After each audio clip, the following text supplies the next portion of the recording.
Hi, how you going? My name's Stu. I'm one of the guys from State of Mind. This is our tutorial video for SampleGenie.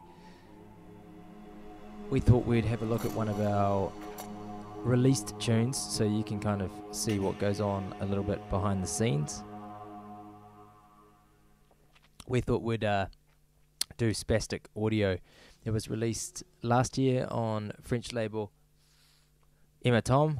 It was a reasonably popular tune, so it seemed like a good one to do. I guess a good place to start would be with our DAW of choice.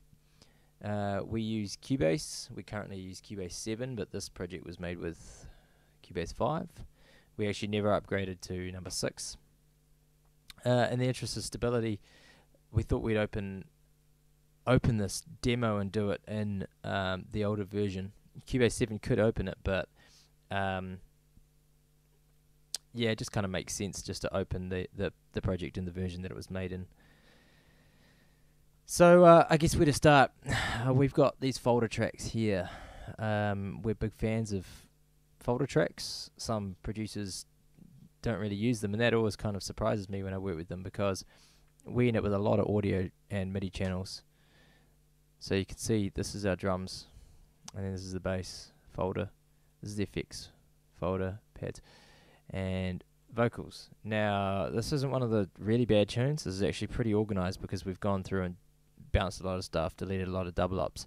But you can imagine, you know, if you're not organized and you have bits of drums, you know, down here and this up there and what have you, working can be pretty slow and pretty frustrating. Folder tracks are just a good way to stay on top of it, and not a lot of people, you know, a lot of people don't seem to use them, and I don't know why. And it's just as simple as add track, add audio track, instrument track, yada yada yada, add folder track. There you go. So yeah, I mean, we pretty much always lay them out this way. Sometimes we have another folder track for like lead type things, but having a consistent approach is a really good thing. It speeds up the process. It makes it, you spend more time making music and less time, you know, pissing around. And it's really good because if one of us isn't here and the other person's been working on something, then you know Pat can come in and he kind of knows where everything's at. You know, so it really does speed things out.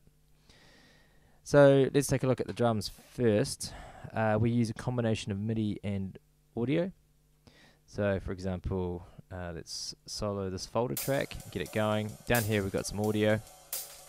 I like to have different cymbals being used for intros to when it's actually playing, and the reason for that is because you can put delays and choruses and stuff on these, and they can make it a little bit messy through this part.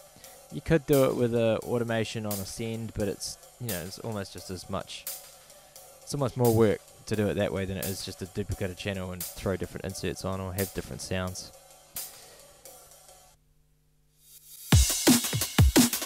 So here you can see, here's our kicks up the top. We pretty much always put the kicks up the top. It's just kicks and snares go at the top. That's just the way we've always been. This particular track has, I think, 3 parts making the kick track. You've got your main kick and then this little off accent kick. This one's kind of interesting, I think, this little layer. I mean, it sounds like crap on its own, but because it's quite wide and quite a lot of reverb on it, it just adds a bit of texture to the kick. In this particular tune, we wanted it to be quite, the whole tune to feel kind of a little bit digitized and a little bit crunchy, but kind of like poking through as well, and kind of, I don't know, it's hard to describe, but having little things like that is kind of, it just enhances the track a little bit, you know, and it gives it a bit more space and a bit more life.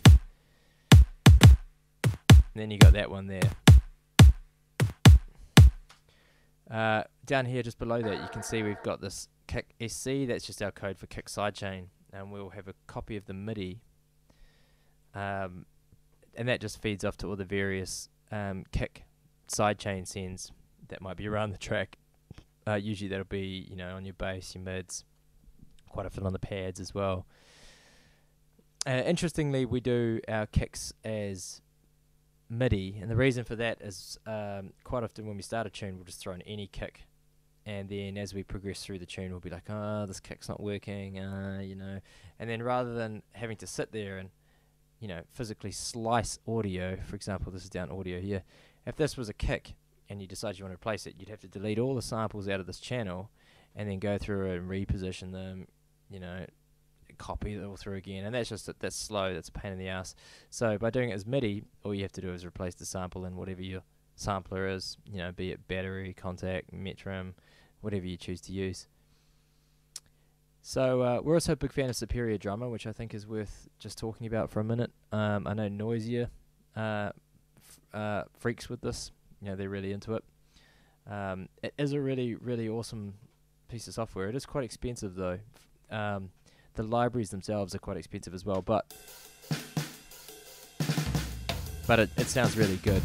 What's interesting is its velocity controls are really humanized in the sense that it's not just controlling your volumes, it's controlling the way that the cymbal is struck.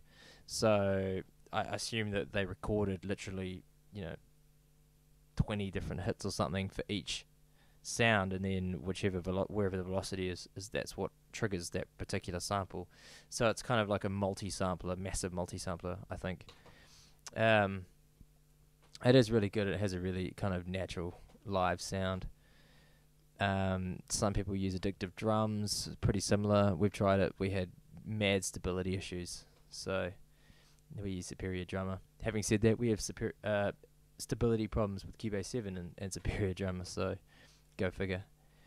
We like to use a combination of kind of sampled, unfunky kind of clean things like this, and then kind of like old breaks that we'll sample and, you know, use in various ways.